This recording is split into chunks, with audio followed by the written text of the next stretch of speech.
Assalamualaikum warahmatullahi wabarakatuh. Yang saya hormati Kiai Hasan Mutawakil Allah SHMM selaku pengasuh Pondok Pesantren Zainul Hasan Genggong. Yang saya hormati Rektor Universitas Zainul Hasan Genggong, Bapak Dr. Aziz Wahab, BAMAG. Yang saya hormati Ibu Kaprodi PIAUD, Ibu Nur Fatimah MPD, dan dosen pembimbing 1 Ibu Terza Travelensia DPMPD, dan yang saya hormati dosen pembimbing 2 Ibu Ivon Hafidlatil Kiromi MPD, dan yang saya hormati seluruh dosen Universitas Zainul Hasan Genggong, dan semua teman-teman yang saya sayangi.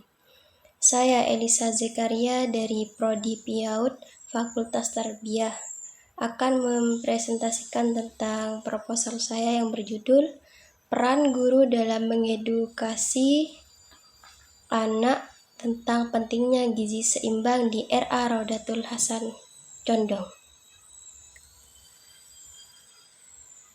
Latar belakang. Anak usia dini adalah anak yang berusia 0-6 tahun. Anak usia dini merupakan masa yang sangat penting bagi perkembangan potensi anak. Usia muda merupakan masa emas yang tidak akan terulang kembali, karena merupakan masa terpenting dalam pembentukan keterampilan sosial dan dasar-dasar kepribadian, kemampuan berpikir, keterampilan dan kemampuan. Keterampilan sosial pada usia dini juga disebut sebagai masa pengemasan, di mana pada masa ini ditandai dengan perkembangan jumlah dan fungsi sel-sel saraf otak anak. Oleh karena itu, masa pengemasan ini sangat penting bagi intelektual anak, emosional, dan perkembangan sosial kedepannya dengan memperhatikan dan menghargai keunikan masing-masing anak. Peran guru sangat penting dalam membantu anak-anak memahami pentingnya asupan gizi seimbang. Mereka dapat melakukan ini dengan memberikan pemahaman tentang makanan yang bergizi seimbang dan manfaatnya bagi tubuh. Selain itu, guru juga dapat menjelaskan dampak negatif yang dapat terjadi jika anak-anak tidak mengkonsumsi makanan yang bergizi seimbang. Dalam proses belajar, guru dapat memberikan contoh makanan yang bergizi seimbang dan mempraktikkan cara membuatnya. Mereka juga dapat bekerja sama dengan posyandu untuk mendapatkan vitamin atau suplemen penambah nafsu makan untuk anak-anak. Selain itu, guru dapat menjalin kerjasama dengan orang tua untuk membantu anak-anak memahami pentingnya makanan yang bergizi seimbang. Fokus masalah. Penelitian ini fokus sejauh mana peran guru dalam memahami dan menerapkan pentingnya gizi seimbang di RA Raudatul Hasan Condong. Rumusan masalah. 1. Bagaimana cara guru meningkatkan gizi seimbang pada anak melalui program makanan sehat di RA Raudatul Hasan Condong? 2. Bagaimana penerapan pengetahuan orang tua tentang pemberian makanan yang benar mempengaruhi kesehatan dan perkembangan anak usia dini di RA Raudatul Hasan Condong? Tujuan penelitian yaitu 1. Bagaimana cara guru meningkatkan gizi seimbang pada anak melalui program makanan sehat di RA Raudatul Hasan Condong? 2. Bagaimana penerapan pengetahuan orang tua tentang pemberian makanan yang benar mempengaruhi kesehatan dan perkembangan anak usia dini di RA Raudatul Hasan Condong?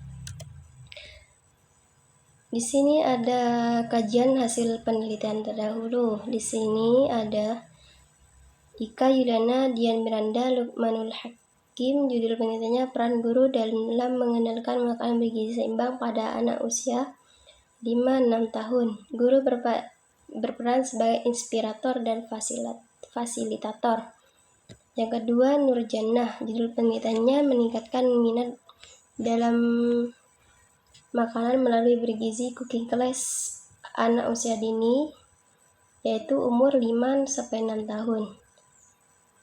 Di sini juga ada Lita Heni dan kawan-kawan judul penelitian edukasi gizi seimbang melalui metode role play pada anak usia prasekolah di Desa Rempoah, Batu Raden. Selanjutnya Sri Jamilah, judul penelitiannya yaitu peran guru dalam menangani asupan gizi seimbang pada anak melalui kreasi makanan di TK Aisyah 1 Ronggo Kota Bima. Kajian teori 1 gizi seimbang pada anak usia dini. A. Definisi gizi seimbang. Menurut Andi Eka Yunianto dan kawan-kawan, gizi berasal dari bahasa Arab, yaitu gidza yang berarti makanan, sedangkan dalam bahasa Inggris, gizi dikenal sebagai nutrition, yang merujuk pada segala sesuatu yang masuk ke dalam tubuh untuk mempertahankan kehidupan. B. Prinsip-prinsip gizi seimbang. Menurut Suryani menyatakan bahwa prinsip gizi seimbang terdiri dari 4 pilar yang merupakan rangkaian upaya untuk menyeimbangkan zat gizi yang keluar dan zat gizi yang masuk. Dalam susunan makanan yang memenuhi prinsip gizi seimbang, terdapat campuran dari 3 kelompok bahan makanan tersebut. 2. Meningkatkan gizi seimbang pada anak usia dini melalui kerjasama guru dan orang tua. Istilah atau strategi berasal dari bahasa Yunani yang terdiri dari kata stratos dan ego atau memimpin, serta berarti merencanakan atau memimpin dalam mencapai tujuan. Guru adalah pendidik yang menjadi tokoh panutan bagi para peserta didik yang lingkungannya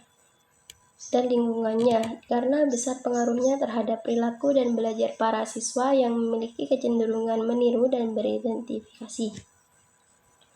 Dalam konteks pembelajaran, strategi guru merujuk pada metode atau pendekatan yang dipilih oleh pendidik untuk menyampaikan materi pembelajaran dengan tujuan memfasilitasi pemahaman siswa. 3. Makanan bergizi. Orang tua memiliki peran penting dalam menyediakan makanan bergizi seimbang bagi anak-anak mereka. Di antaranya A. Pentingnya mengkonsumsi makanan yang beragam dan seimbang. B. Olahraga secara teratur. C. Mengembangkan kebiasaan hidup sehat dan bersih. Metode penelitian. A. Pendekatan dan jenis penelitian. Dalam penelitian ini, penulis saya menggunakan pendekatan kualitatif dan termasuk jenis penelitian lapangan atau field research. Penelitian kualitatif merupakan prosedur penelitian yang menghasilkan data deskriptif berupa kata-kata tertulis atau lisan dari orang-orang dan perilaku yang diamati. Data yang digunakan dalam penelitian ini diperoleh melalui pengumpulan langsung di lapangan. Penelitian terjun ke lokasi untuk mempelajari, menganalisis, menafsirkan, dan menarik kesimpulan dari fenomena yang ada. Penelitian ini bertujuan untuk mendapatkan informasi dari guru dan peserta didik di RA Rodatul Hasan Condong. B. Kehadiran peneliti. Penelitian ini dilaksanakan secara langsung di RA Rodatul Hasan Condong pada 2 Desember sampai 16 Desember tahun 2024. C. Sumber data. Sumber data yang dimaksud dalam penelitian ini adalah subjek dari mana data diperoleh. Mengingat penelitian ini menggunakan wawancara sebagai metode pengumpulan data, maka sumber data tersebut berasal dari responden. Sumber data dalam penelitian kualitatif sangat beragam, termasuk kata-kata, tindakan, dokumen, dan lain-lain. D. Teknik pengumpulan data. Teknik pengumpulan data merupakan langkah yang penting dalam suatu penelitian, yaitu 1. Observasi, 2. Diskusi, dan 3. Dokumentasi. Teknik analisis data. Teknik analisis data bertujuan untuk mengorganisasi data yang diperoleh dari wawancara. F. Pengecekan keabsahan data, yaitu 1. Perpanjangan pengamatan dilakukan untuk memastikan keakuratan data hasil penelitian. 2. Ketekunan pengamatan. 3. Triangulasi. Baik, itu saja presentasi dari saya. Kurang lebihnya saya mohon maaf. Wassalamualaikum warahmatullahi wabarakatuh.